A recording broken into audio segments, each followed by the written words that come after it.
Welcome to this week's Fireside Chat, where, on behalf of Kincardine United Church, I reflect on current events from a faith perspective and mix in some humor and videos and a blessing. Thanks to the able and experienced skill of Mary and John Phillips, the technology flows smoothly as they record it. Once recorded, Terry Boyd and David Skinner upload the recording on our YouTube channel, where you found us. Thank you, Terry, David, John, and Mary. I have a couple of nieces who are avid Blue Jays fans who attend as many games as possible. With the playoff wildcard race so close, this cartoon caught my eye.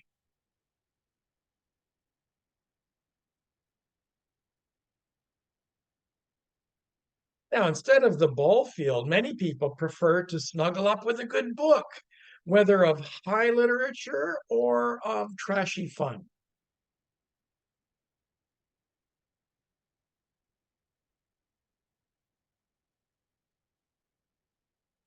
Still others use summertime to rest.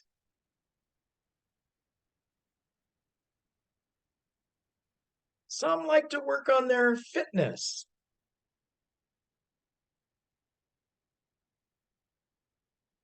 Summer is also a time for road trips, so let's keep safe out there. Back home, others are thankfully keeping things clean.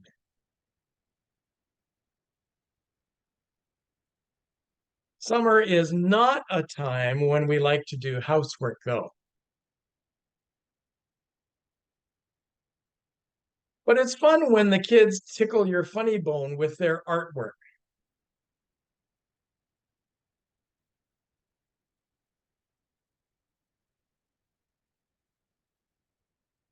This summer, I have noticed my son and daughter-in-law partner in their parenting and in their division of tasks. I noticed the same kind of partnership and the sharing of labor and responsibility between my two daughters and my other two daughters-in-law. I remark on that because we were all in Kitchener at the same time and decided to attend the Barbie movie together while my grandsons were being cared for by my sister. I had always been a I'd always seen Barbie dolls as both upholding a completely unrealistic body image while selling girls on rampant consumerism. But Barbie dolls also champion the expectation that a girl can aspire to fulfill any career, from astronaut to doctor, from lawyer to firefighter. Still, I remember being terribly jealous of my younger sister because I wanted to play with her Barbie dolls. In fact, my sister's name is Barb, although as a girl we called her Barbie.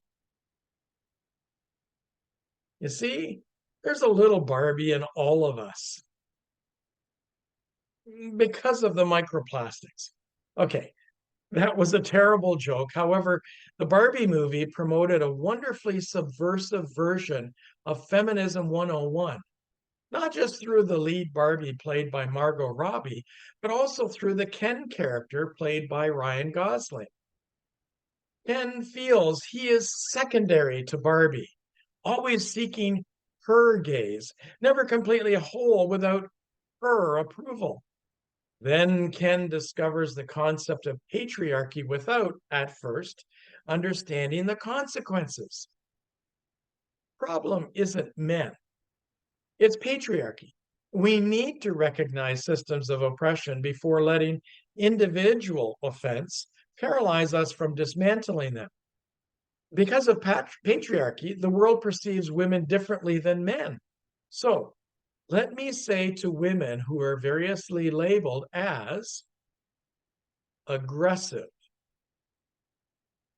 keep being assertive, bossy, keep on leading, difficult,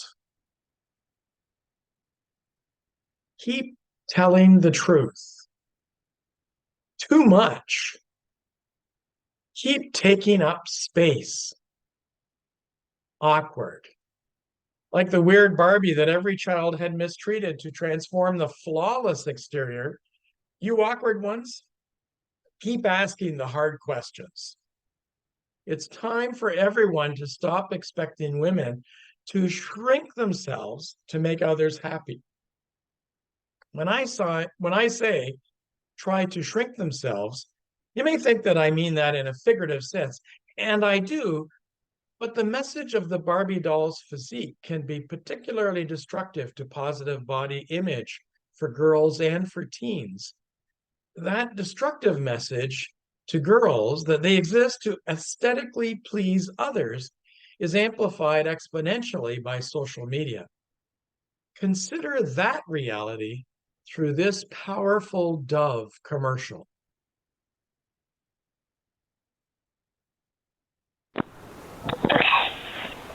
And let's sit down and I will read you a book.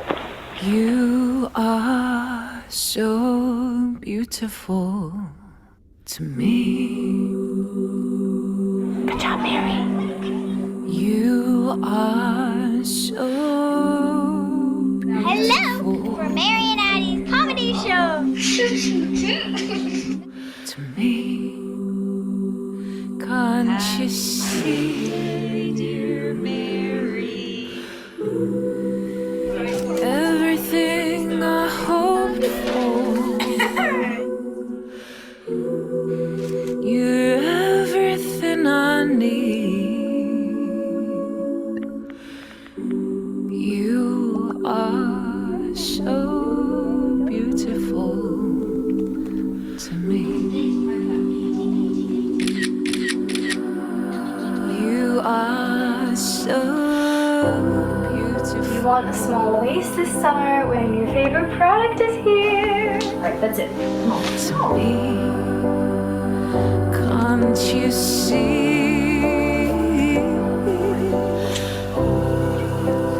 Everything I hoped for. You're everything I need. Get yourself a tape measure. Thigh gaps are in. You are so beautiful to me.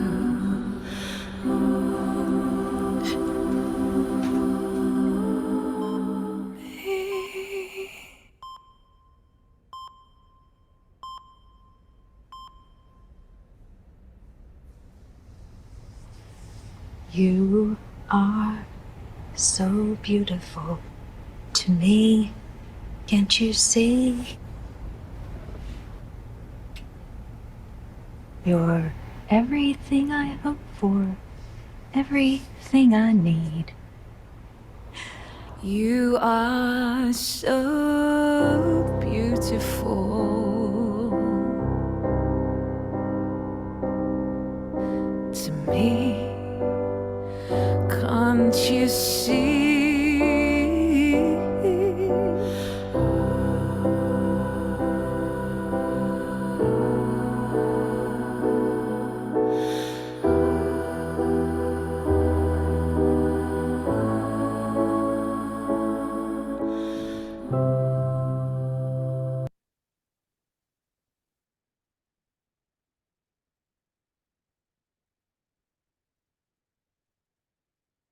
I cannot watch that video without crying because I know too many women who are affected by such messages that our society seems to believe are so-called normal, including one of my daughters-in-law. As much as I love the Barbie movie, I still struggle with the body image Barbie dolls convey. Regardless of the positive message the movie proclaims, the lead Barbie is still played by Margot Robbie, whose own body matches the doll's general aesthetic. I want to remind all women and girls that you are under no obligation to look pretty. Not when you are laying around the house, not when you go to the grocery store, not when you sit in a classroom, not when you go to the gym, not when you attend church. You are never obliged to get dressed up just so you are pretty for others. Pretty is not the rent you pay to exist in the world as a female. Sadly, our wider society gives women contradictory messages. If you are big, you must eat too much.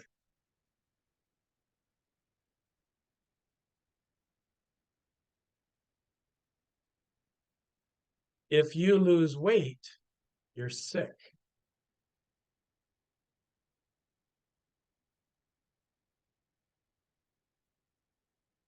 If you dress well, you're showing off.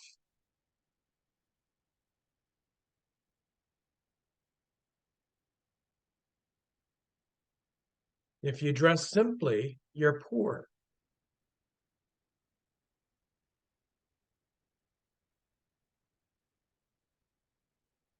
If you cry, you are pitied.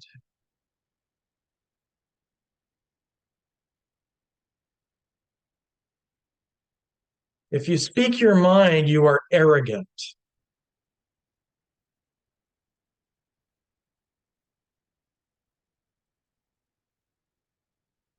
In fact, nowadays, no matter what you do, someone will always criticize you. So you might as well just be yourself. The Barbie movie ironically uses the lead Ken, played by Ryan Gosling, as the vehicle to convey the message that no one is fully a person if all they rely on is the attention of others. On the other hand, feminism has fought no wars. It has killed no opponents. It has set up no concentration camps, starved no enemies, practiced no cruelties.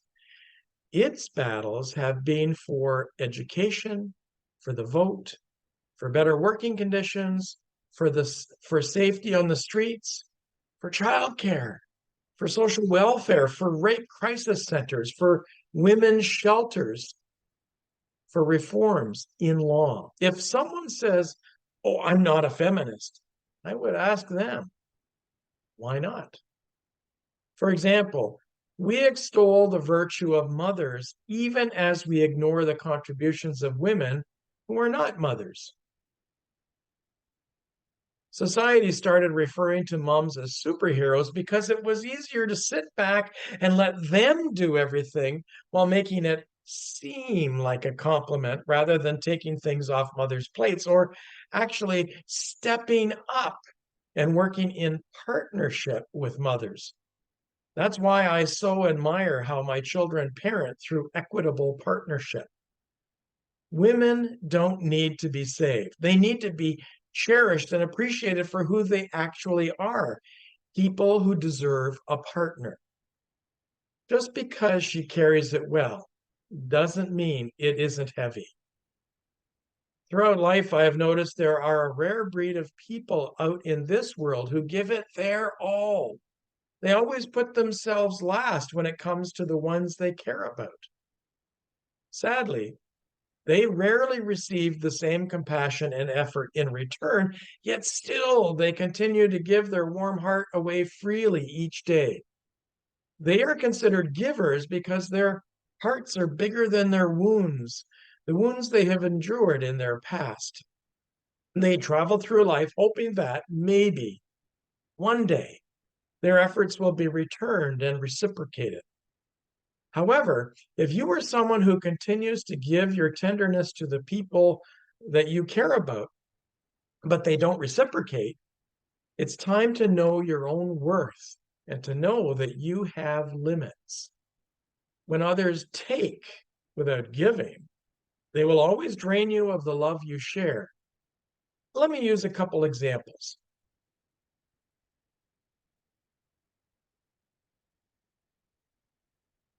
Now, this image is supposed to be funny, and it's not because the reason the wife was last is that she was ensuring everyone else was ready first before she could pay attention to her own needs.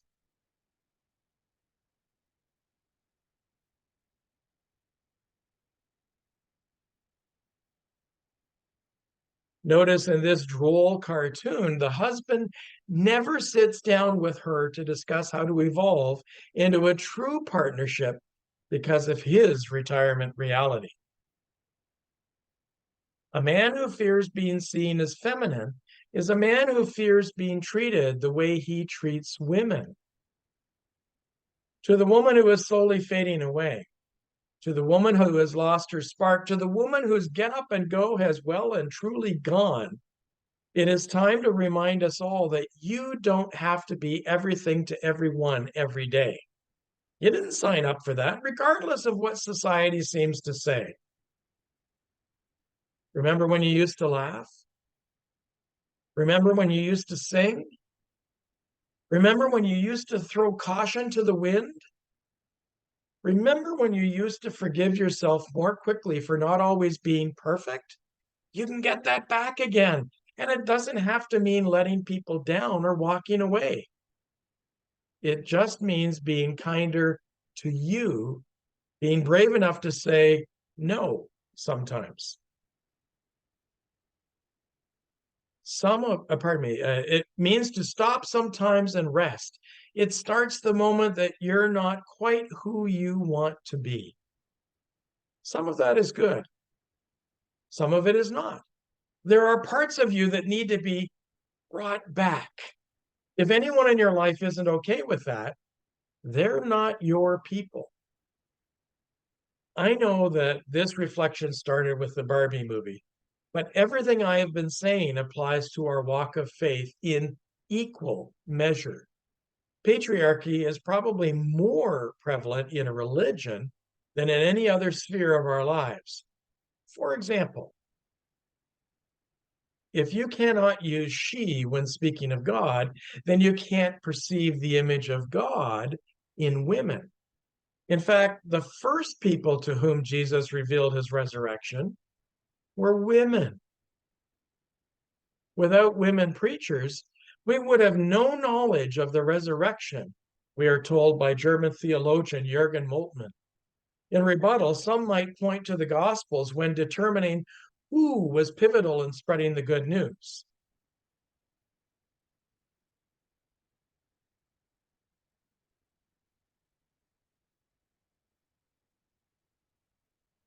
In this cartoon, when Jesus answers, ask them, he's referring to the male writers of the New Testament. Sadly, that attitude of dismissal is just as prevalent in our society now as it was 2,000 years ago. When women tell men about their experiences, here is their all too common response.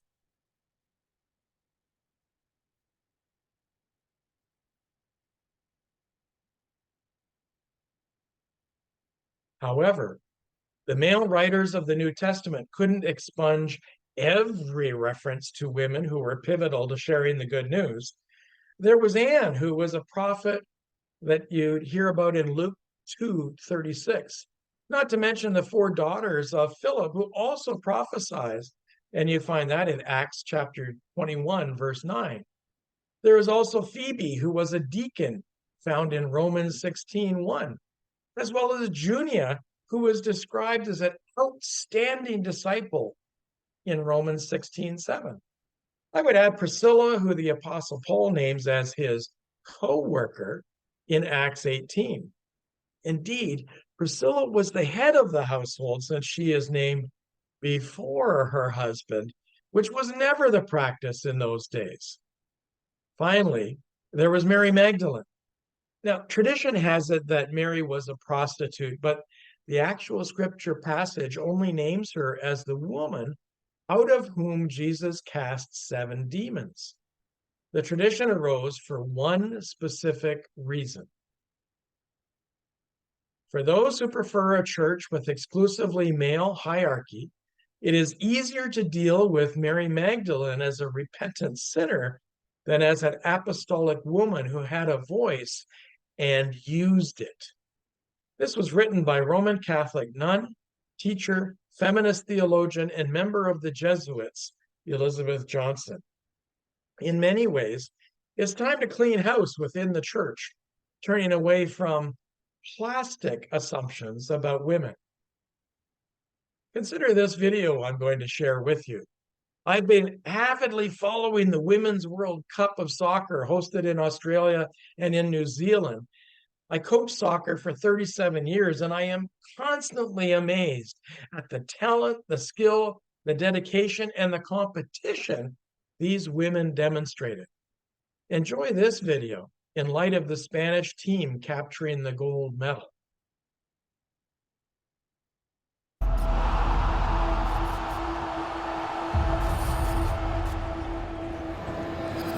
Ah, c'est passé. Bravo. Oui, c'est passé. Oh oui. Bien sûr que c'est passé. Oh, ligne deux. Maintenant, faut que ça aille au bout. Allez. Ouais, c'est bien joué. Il n'y a Allez, plus qu'à la allez, pousser. allez, Il n'y a plus allez, qu'à la oui, pousser. oui, oui, oui. Voilà. C'est pénalty, Oh, ça. penalty. C'est Voilà. fait. Les Bleus qui reviennent dans le match. Et on a encore le droit de rêver. Avec le pied droit. Oh, quel toucher de balle extraordinaire. Là, il y a un bon ballon de contre à jouer. Ah, bien fait le pour le centre en prêt. Bah oui, bravo. Il va direct. Il est direct. Le centre en prêt. Oh, le geste de d'ailleurs. Ah, la tête piquée. Oh, quelle est Superbe. Elle est belle cette équipe. Ouais, c'est ça. Le football qu'on aime. C'est ça. Les Bleus qu'on aime.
Note that the assumption is such elite skill and athleticism can only be achieved by men.